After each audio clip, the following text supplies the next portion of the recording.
asli. Okey, dapat daripada mana getah asli ni? Senang je kan. Getah asli disebut sebagai lateks. Okey, so selain getah asli, nama dia adalah lateks. So dapat mana getah? Daripada pokok getah. So dia semula jadi ke sintetik?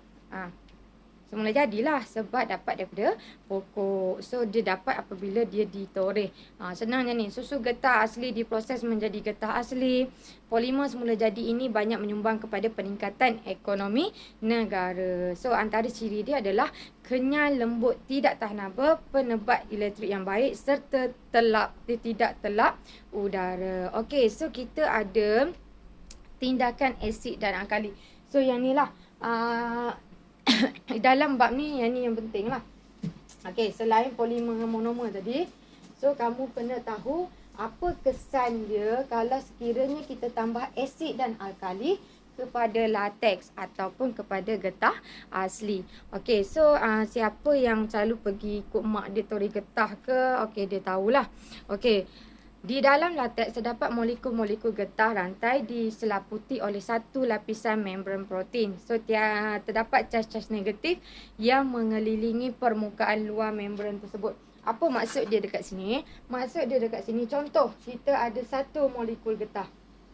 Okey, nampak Contoh kita ada satu molekul getah. Dan molekul getah ni terdapat cas-cas negatif di sekeliling dia. Ni, cas-cas negatif.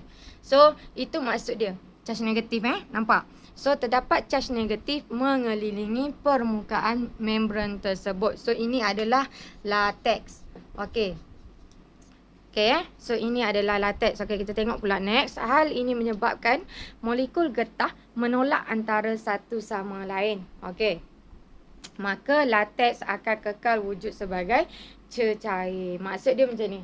So kita ada satu molekul lateks, lepas tu kita ada satu lagi molekul lateks yang lain. Charge dia apa? Charge dia tetap charge negatif.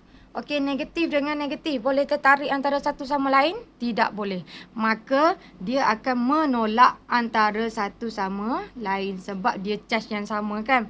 Kalau charge positif dengan negatif baru dia akan menarik antara satu sama lain. So bila dia negatif dengan negatif, dia menolak antara satu sama lain, maka molekul getah ini akan kekal dalam keadaan cair.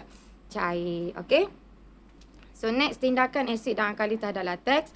Apabila asid ditambah ke dalam lateks, ion-ion hidrogen yang bercharge positif daripada asid meneutralkan charge negatif pada permukaan membran protein. Okey, terdapat charge negatif tersebut, molekul-molekul getah akan berlanggar antara satu sama lain. Hal ini akan menyebabkan membran protein pecah dan rantai polimer getah akan keluar dan saling berbelit lalu membentuk gumpalan pepejal. Maksudnya dekat sini kelas, apa yang dia nak bagi tahu kamu? Satu saja. Bila lateks tambah dengan asid, dia akan menggumpal. Okey, nampak? So, dia nak bagi tahu kamu bila lateks campur dengan asid, dia akan menggumpal. Itu keyword penting lah yang perlu kamu ingat. Iaitu bila lateks campur dengan asid, dia akan menggumpal. Kenapa dia akan menggumpal? Apa yang kita ada dalam asid? Contoh hidroklorik, kita ada HCl. Yang mana H ini akan membawa charge positif. Okey. Yang ni charge negatif lah. Okey, so charge positif ini ataupun charge hidrogen ini yang meneutralkan charge negatif. So bila negatif dengan positif, apa yang berlaku? Dia akan menarik antara satu sama lain. Lalu bila dia menarik antara satu sama lain tu, apa yang berlaku? Dia menarik tu kan. So dia akan menggumpal. Sebab apa? Sebab dia tertarik antara charge positif dan charge negatif. So, ingat, lateks bila campur dengan asid, dia akan menggumpal. Okey, itu saja yang kamu perlu ingat. Okey, so ni ada lagi lukisan yang jelas lagi lah. Okey. So, lukisan ni. Okey, so nampak tak?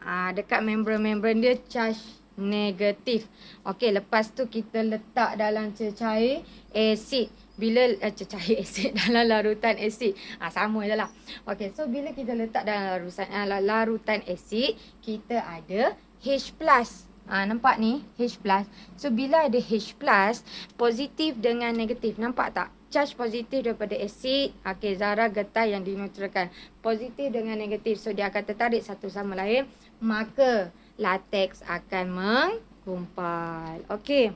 So tindakan asid next. Okey, jika latex dibiarkan tanpa ditambah asid, okey, ini contoh kamu pergi menoreh. Tak semua orang letak asid dekat pokok kan. Okey. So bila kamu menoreh tu, tak perlu letak asid, tapi lepas 2-3 hari tu getah tetap menggumpal. Kenapa?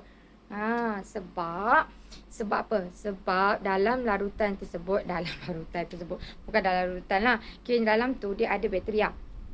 So dalam bakteria ini yang akan menghasilkan charge negatif, charge positif. So masih lagi sama, walaupun tak ada asid, tapi jika dibiarkan beberapa hari, lama-lama dia tetap akan menggumpal kerana tindakan bakteria yang menghasilkan asid. So bakteria ni yang menghasilkan asid, sama juga bila ada asid maka akan ada hidrogen plus. Hidrogen plus tu apa? Positif kan?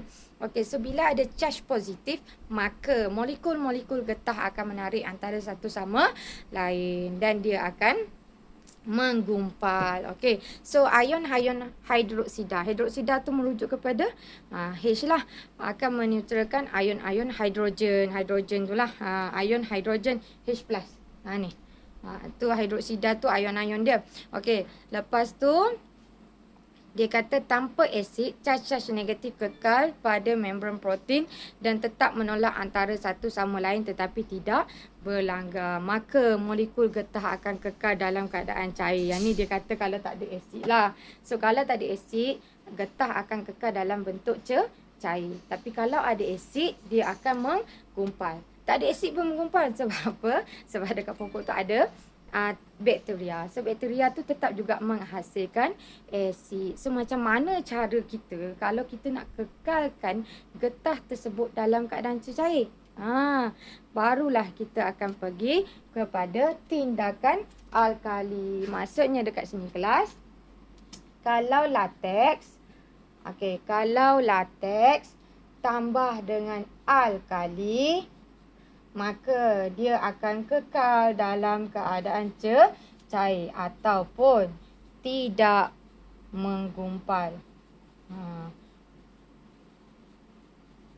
Okey, so ada dua kat sini. Satu apabila dia bertindak balas dengan asid, satu apabila dia bertindak balas dengan alkali. So kalau dengan asid dia akan menggumpal. Kalau dengan alkali dia tidak menggumpal. Sebab apa? Sebab alkali dia ada OH negatif. Tu nampak OH negatif. Latex tadi kan negatif. So negatif dengan negatif dia akan menolak antara satu sama lain. Nampak tak? Cecair alkali dalam gambar tu. Cecair alkali tetap negatif, maka dia menolak antara satu sama lain, sebab tu dia tidak menggumpal dan kekal dalam keadaan cair. So dalam ni kamu kena ingat dua tu je. Kalau campur dengan asid jadi apa? Asid H+. Plus dengan minus, positif dengan negatif akan menarik. So menarik, menggumpal. Negatif dengan negatif menolak antara satu sama lain, maka dia tidak akan menggumpal. Okey, itu sahaja. Nanti kita akan sambung next topic. Thank you. Bye.